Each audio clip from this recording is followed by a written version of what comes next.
మామిడిపళ్ళ రుచులే కాదు, కపిల్ వారి 30 సంవత్సరాల నాణ్యత మరియు నమ్మకం. అంతన్నారు ఇంతన్నారు, చివరికి చేతులెత్తేశారట. అధిష్టానం వద్ద ఆ ఎమ్మెల్యే మార్కులు కొట్టేయాలనుకున్నారు, కానీ బోల్తా పడ్డారు. అధికారంలోకి వచ్చిన తొలి నుంచి మున్సిపాలిటీలో పాగా వేయాలని అనుకున్నారు, కానీ మున్సిపల్ పీఠం కోసం వేసిన పాచిక పారలేదు. చివరికి అవిశ్వాస తీర్మానం తిరస్కరణకు గురై అవమానం పాలయ్యారట. ఉమ్మడి విజయనగరం జిల్లాలోని పార్వతీపురం నియోజకవర్గం ఎమ్మెల్యే బోనెల విజయచంద్ర దూకుడు మామూలుగా లేదట. ప్రతిపక్ష వైసీపీ వ్యతిరేక వర్గం నేతలపై తన ప్రతాపం ప్రదర్శిస్తూ వస్తున్నారట. అయితే తొలి నుంచి అధిష్టానం వద్ద మార్కులు కొట్టేసేందుకు విజయచంద్ర పడరాని పాట్లు పడుతున్నారట. తనదైన మార్క్ రాజకీయంతో వ్యతిరేక వర్గం చేయలేని పనిని తాను చేసి చూపించారని అధిష్టానం ముందు మెప్పు పొందాలనుకుంటున్నారట.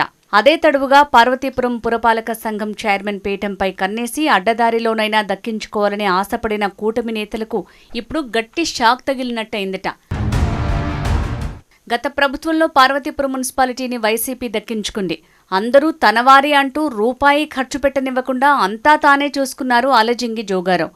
30 వార్డులు ఉన్న పార్వతీపురంలో ఏకంగా 6 వార్డులను ఏకగ్రీవం చేసుకుని 22 వార్డుల్లో వైసీపీ హవా కొనసాగించి మున్సిపల్ కార్పొరేషన్ పీఠంపై వైసీపీ జెండా నిలిపింది. అది గతం. విజయచంద్ర ఎమ్మెల్యేగా గెలిచాక మున్సిపల్ చైర్పర్సన్ పీఠంపై టీడీపీ జెండా పాతేందుకు వైసీపీ కౌన్సిల్ సభ్యులతో పాటు మరో 2 ఇండిపెండెంట్లను తన వైపు తిప్పుకున్నారు. 5 మంది కౌన్సిల్ సభ్యులు ఉండే టీడీపీ బలం ఒక్కసారిగా 18 మందికి చేరారు. మరో 2 కూడా తనతో టచ్లో ఉన్నారన్న ధీమాతో కలెక్టర్ వద్దకు వెళ్లి చైర్పర్సన్, వైస్ చైర్పర్సన్పై అవిశ్వాస తీర్మానం చేస్తున్నట్లు నోటీసులు సమర్పించారు. పార్వతీపురం పురపాలక సంఘ చైర్మన్, వైస్ చైర్మన్లకు వ్యతిరేకంగా కూటమి సభ్యులు అందజేసిన అవిశ్వాస తీర్మాన నోటీసు తిరస్కరణకు గురైంది. అక్కడే ఎమ్మెల్యే విజయచంద్ర బోల్తా పడ్డారట. కూటమి నాయకులు ఇచ్చిన అవిశ్వాస తీర్మాన నోటీసు ఎన్నికల సంఘం నిబంధనలకు విరుద్ధంగా ఉందని ఎన్నికల అధికారి మొట్టికాయ పెట్టారట. నోటీసును నిర్దిష్ట ఫామ్ 1 ప్రొఫార్మా ప్రకారం అందజేయాల్సి ఉండగా కూటమి కౌన్సిలర్లు కేవలం అవిశ్వాస పత్రంపై సంతకాలు చేసి హడావిడిగా కలెక్టర్కు అందజేసి మామా అనిపించి చేతులు దులుపుకున్నారట.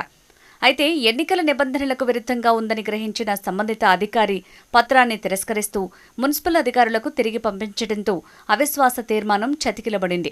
ఎమ్మెల్యే తొందరపాటు చర్యల మూలంగా బొక్కబోర్లా పడ్డట్టయిందని సొంత పార్టీ నాయకులే చెవులు కొరుక్కుంటున్నారట.